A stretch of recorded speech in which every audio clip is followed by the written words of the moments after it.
8 mars.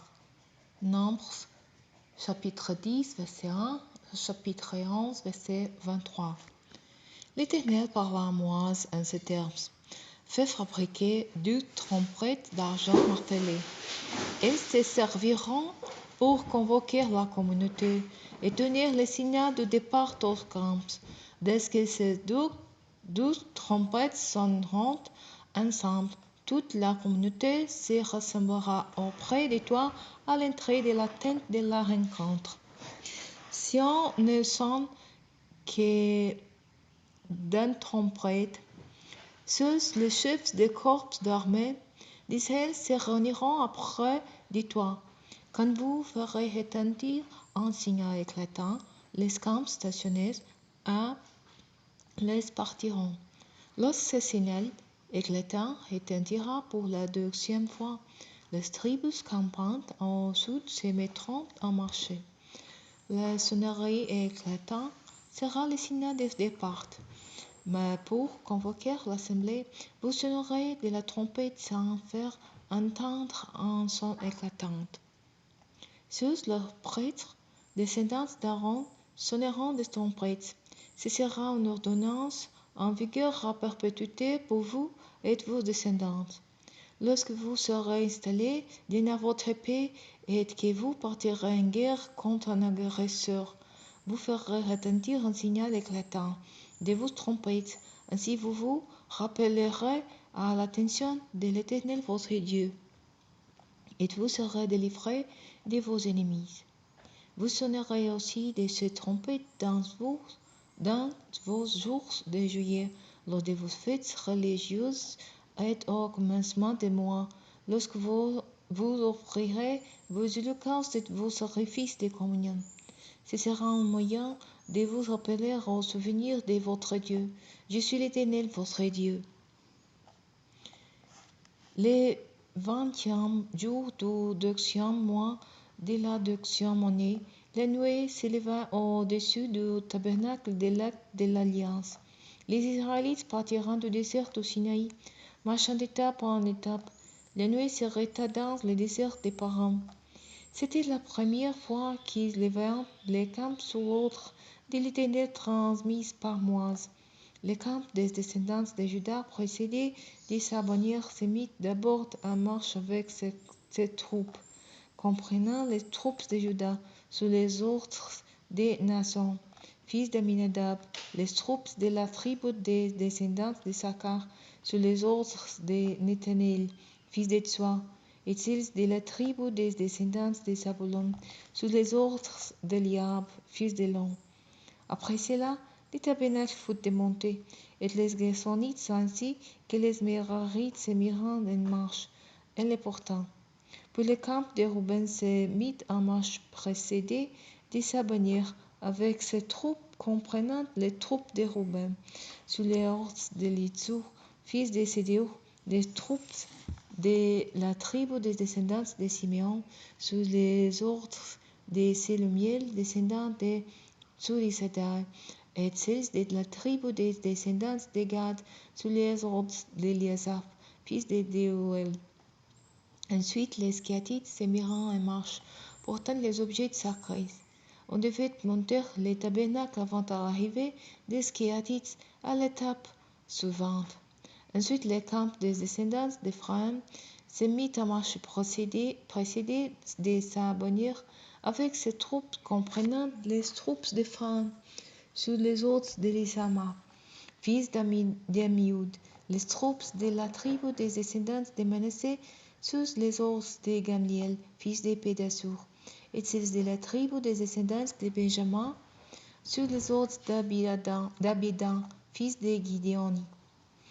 À l'arrière-garde de toutes les troupes, le camp des descendants de Dan partit précédé de sa bannière avec ses troupes comprenant les troupes de Dan, sous les ordres d'Aïser, fils d'Amizadai, les troupes de la tribu des descendants d'Aser, sous les ordres de Pagil, fils d'Okram, et celles de la tribu de Nephtali, sous les ordres d'Aïra, fils d'Enan.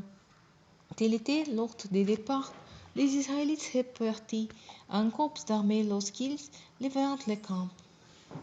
Moïse dit à Morobab, fils de son beau-père Reuel, les Madianites.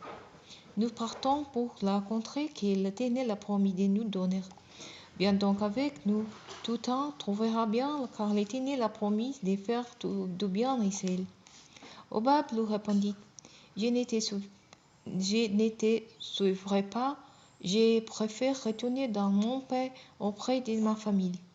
Moïse insista, ne nous quitte pas, je te prie, car tu connais bien ces déserts et les endroits où nous pourrons installer notre camp, et tu pourras nous servir de guide. Si tu nous accompagnes, nous te ferons participer au bonheur que l'Éternel va nous accorder. Les Israélites partiront de la montagne de l'Éternel et marcheront durant 3 jours. Durant ces 3 jours, les corps de l'alliance de l'Éternel les précéda pour les chercheurs en lieu de top. Lorsqu'ils quittèrent les campements, la nuée de l'Éternel les couvrait pendant les jours. Chaque fois que les corps sacrés partaient, Moïse priait. Lève-toi, Éternel, et que tes ennemis soient dispersés, que ceux qui t'assaillent fuient devant toi.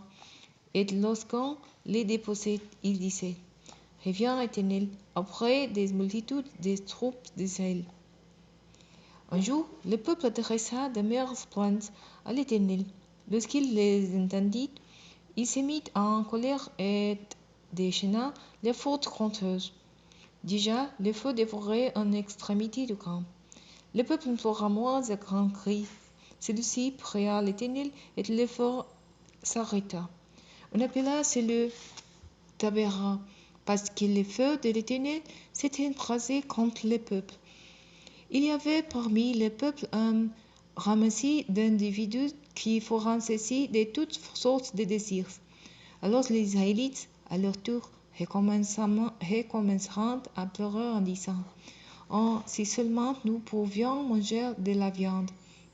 Nous regrettons les poissons qu'on mangeait pour rien en Égypte, et les concombres, et les melons, et les poros, et les oignons, et les... À présent, nous dépérissons. Nous sommes privés de tout, rien de la manne, toujours de la manne. La manne ressemblait à de la graine de coriandre. Elle était transparente comme la résine de ligne. Le peuple s'est dispersé pour la ramasser. Puis on la broya à la meule ou la pilette au mortier et on la faisait courir dans des pots pour en faire des galettes qui avaient un goût de gâteau à l'huile. Elle se déposait la nuit sur le camp avec la rosée. Chaque famille s'est lamentée à l'entrée de sa tente.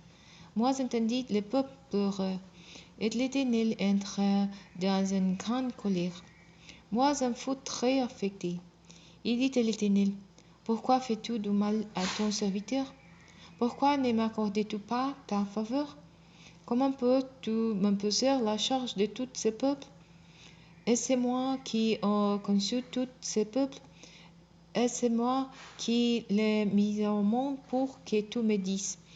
Porte-les sur ton cœur comme un nourrice porte le bébé qu'il allait, et cela jusqu'au paix que tu as promis à ses ancêtres. Où trouverai-je de la viande pour la distribuer à tous ces gens qui pourront autour de moi en disant, donne-nous de la viande à manger. Je ne suis pas capable de porter à moi seul la responsabilité de tous ces peuples.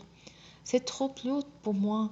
Si tu veux bien m'accorder une faveur, prends ma vie plutôt que de me traiter ainsi et que je n'ai plus à contempler mon malheur.